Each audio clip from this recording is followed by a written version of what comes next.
Yes! Wow.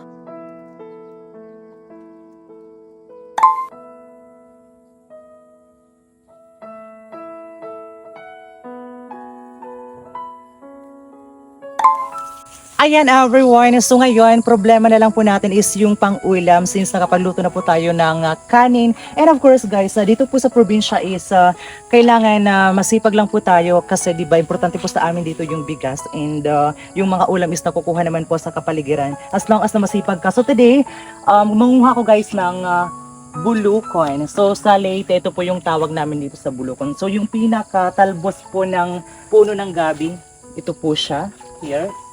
Ayan. You know what everyone, na sobrang sarap po nito especially kung ito ay linapuhan lang since maulan po ngayon dito sa Leyte. So gumawa tayo dito. Ayan. And by the way, sa lahat po ng mga bashers na nagko-comment po sa amin na yung ulam po na ito is pang-ulam daw po ng mga baboy, nagkakamali kayo guys kasi ito po ay isa sa pinakamasarap guys na gulay dito sa buong mundo. And napakaswerte po namin kasi isa kami sa nagkaroon ng chance na makatikim nito guys. Yes! Kaya sa lahat ng mga kabataan out there, nararapat lang din po talaga naman na tulungan natin yung ating mga magulang sa mga simpleng gawain sa bahay and of course sa mga bagay na makakatulong po tayo, especially today na napakahirap na po ng panahon. So kailangan nating gumawa ng paraan para makatipid at saka makatulong sa ating mga magulang sa kanilang mga pangunahing pangangailangan. And sa lahat po ng mga kabataan out there, wag po tayo magreklamo kung ano po yung ulam natin everyday kasi napakaswerte pa rin po natin na yan po yung inuulam nyo.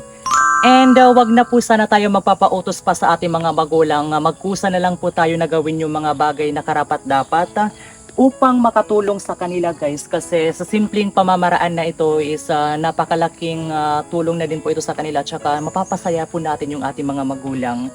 Especially if everyday naging masipag tayo sa pagtulong sa mga gawaing bahay. Everyday is ginagawa natin yung mga bagay na makakapagpasaya sa ating pamilya. So laban lang tayo everyone. Yes!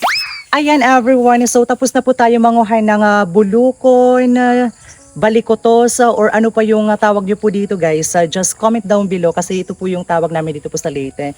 So later on is dadagdagan ko na lang po ito siya ng pako, diba? So masarap po ito siyang gataan, lapuhan, or ano bang mas masarap na kaluto nito guys. Just comment down below. So thank you so much everyone for watching and thank you so much Lord for all the blessings, especially po sa napakagandang panahon and napakagandang mundo na ito. So once again, thank you so much for watching. See you again on our next video. Laban lang. Bye bye. Mwah.